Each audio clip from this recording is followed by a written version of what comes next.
ఎట్టకేలకు తెలంగాణ స్థానిక సంస్థల ఎన్నికలకు గ్రహణం వీడింది. దాదాపు 2 ఏళ్ల తర్వాత ఈ ఎన్నికలు ఎప్పుడెప్పుడా అని ఎదురు చూస్తున్నటువంటి తెలంగాణ గ్రామ ప్రజలు కానివ్వండి, ఎందుకంటే ఎక్కడికక్కడ గ్రామ పంచాయతీ సంబంధించిన అభివృద్ధి కార్యక్రమాలు అలాగే ఆగిపోయినాయి. ఓ పక్క ఆశావాహులు ఎప్పుడు ఎన్నికలు వస్తాయా అన్నటువంటి ఎదురు చూపులు, ఓ పక్క నామినేటెడ్ పోస్టులు, ఇలా అనేక రకాలుగా సతమతమవుతున్నటువంటి రాష్ట్ర ప్రభుత్వానికి ఈ ఎన్నికల షెడ్యూల్ మాత్రం కొంచెం ఊరటనిచ్చిందే అనుకోవాలి. ఎందుకంటే ఇటుపక్క తెలంగాణ స్థానిక సంస్థల ఎన్నికలు ప్రతిసారి ఏదో ఒక కారణాలతో పోస్ట్ పోన్ అవటం మనం చూసాం. మేజర్గా మాత్రం బీసీ రిజర్వేషన్. సరే, బీసీ రిజర్వేషన్ గురించి తర్వాత మాట్లాడదాం. ఎట్టకేలకు తెలంగాణలో స్థానిక సంస్థల ఎన్నికల షెడ్యూల్ అయితే రాష్ట్ర ఎన్నికల సంఘం విడుదల చేస్తారు. అన్ని రాజకీయ పార్టీలతో చర్చలు జరిపిన తర్వాతే నిర్ణయం తీసుకున్నట్లు ఎన్నికల సంఘ అధికారి కూడా తెలిపారు. స్థానిక సంస్థల ఎన్నికలు చూస్తే మొత్తం 3 దశల్లో జరగనున్నాయి. అక్టోబర్ 23న ఎంపీటీసీ, జెడ్పీటీసీ మొదటి విడత ఎన్నికలు అయితే జరుగుతాయి.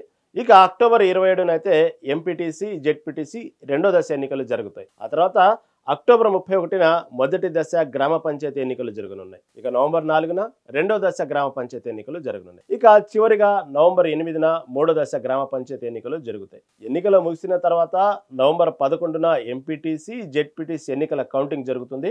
ఆ రోజే ఫలితాలు కూడా అదే రోజు సాయంత్రం విడుదల చేస్తారు. మొత్తానికి కౌంటింగ్ అయిన రోజే ఫలితాలు కూడా ఉంటాయన్నమాట. మొత్తంగా 2 దశల్లో ఎంపీటీసీ, జెడ్పీటీసీ ఎన్నికలు అయితే జరగనున్నాయి. 3 దశల్లో గ్రామ పంచాయతీ ఎన్నికలు జరగనున్నాయి. ప్రతి ఫేజ్ కి 15 రోజుల సమయం ఉంది. దీంతో తెలంగాణ రాష్ట్రంలో ఎన్నికల కోడ్ అయితే అమల్లోకి వచ్చింది. ఈ క్షణం నుంచే ఎన్నికల కోడ్ అమల్లోకి వస్తుంది. దాదాపుగా ఈ మొత్తం మీద తెలంగాణ రాష్ట్రంలో చూసుకుంటే ఎన్నికల్లో అసలు ఎంతమంది ఓటర్లు ఉన్నారు అంటే చూసుకుంటే మొత్తం మేజర్గా మాత్రం సింహభాగం ఆడవారే ఉన్నారు. ఆడవారు ఆకాశంలో సగం అంటాం కదా, తెలంగాణ ఎన్నికల్లో మాత్రం సగం కంటే ఎక్కువే ఉన్నారు. స్థానిక సంస్థల ఎన్నికల షెడ్యూల్ ప్రకటించినటువంటి ఎన్నికల ఎస్సీసీ ఓటర్ల వివరాల ప్రకారం చూసుకుంటే ఓవరాల్ గా మొత్తం ఓటర్ల సంఖ్య తీసుకుంటే 1,67,03,168 మంది. ఇందులో మహిళలు ఎంతమందో తెలుసా?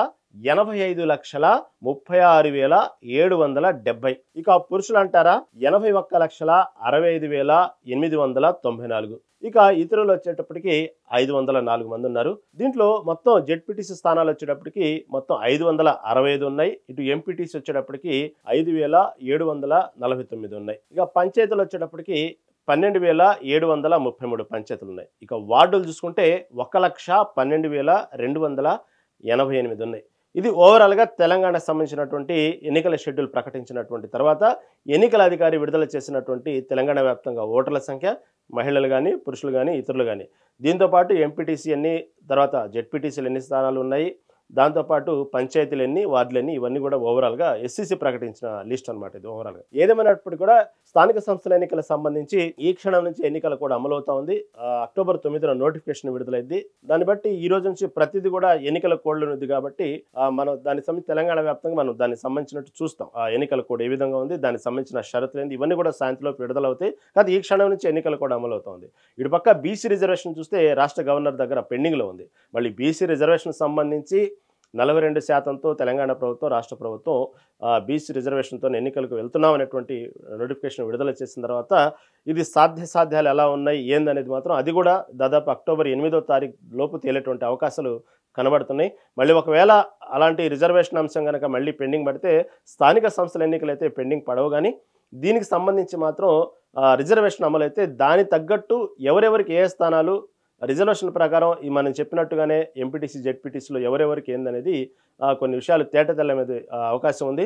ఇప్పటికే కొన్ని స్థానాల్లో అయితే ఎస్సీ రిజర్వ్డ్, ఎస్టీ రిజర్వ్డ్ ప్రాంతాల్లో ఆయా గ్రామాల్లో అసలు ఎస్సీలు, ఎస్టీలు లేకుండానే కేటాయించారనేటువంటి వివాదం కూడా తెలంగాణ వ్యాప్తంగా జరుగుతుంది. ఇవన్నీ సెటరేట్ చేసుకుని ఏదైతేనే అక్టోబర్ 9 నుంచి నోటిఫికేషన్ విడుదలయ్యే అవకాశం ఉంది.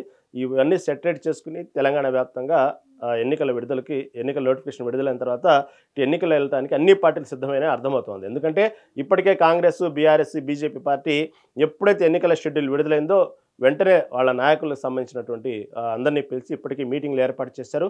ఎవరెవరు దానికి స్థానిక సంస్థల ఎన్నికల్లో నిల్చోవాలంటే అభ్యర్థులు ఎవరు, ఆ అభ్యర్థుల బాధ్యత ఎవరెవరికి ఇవ్వాలి, దీనికి సంబంధించినటువంటి ఆ ఎమ్మెల్యేలకు బాధ్యతలు ఇచ్చారు. ఎమ్మెల్యేలు ఎక్కడైతే స్థానాల్లో లేరో ఆ చోట ఇన్ఛార్జీలకు ఆ బాధ్యతలు ఇచ్చారు. ఆ బాధ్యతలన్నీ కూడా ఎమ్మెల్యేలు, ఇన్ఛార్జీలే చూసుకోవాలి. అభ్యర్థులు ఎవరైనది ఆ పంచాయతీ మళ్ళీ అధిష్టానాన్ని తీసుకెళ్లి వాళ్ళ తలనొప్పి చేయకుండా, పార్టీ డ్యామేజ్ అవ్వకుండా ఎన్నాళ్ళ నుంచి వేచి చూసే ధోరణిలో ఉన్నారు, ఆశావాహులు ఉన్నారు. ఇటుపక్క వాళ్ళకు సర్ది చెప్తూనే ఇవన్నీ ఇప్పుడు పెద్ద తదంగా నడవబోతుంది. ఏదైనప్పుడు కూడా గ్రహణం వీడిందని చెప్పుకోవాలి. ఇన్నాళ్ళకి అదుగో ఇదిగో అని చెప్పుకొచ్చినటువంటి స్థానిక సంస్థల ఎన్నికలు మాత్రం షెడ్యూల్ అయితే విడుదల చేశారు ఎన్నికల అధికారి. చూద్దాం ఇక నుంచి ప్రతిరోజు ఎన్నికలకు సంబంధించినటువంటి ఈ రోజు నుంచి ఎన్నికలు కూడా అమల్లో ఉంది కాబట్టి ప్రతిరోజు ఒక ఎన్నికల వాతావరణం అయితే తెలంగాణ రాష్ట్ర వ్యాప్తంగా ఉండబోతుంది.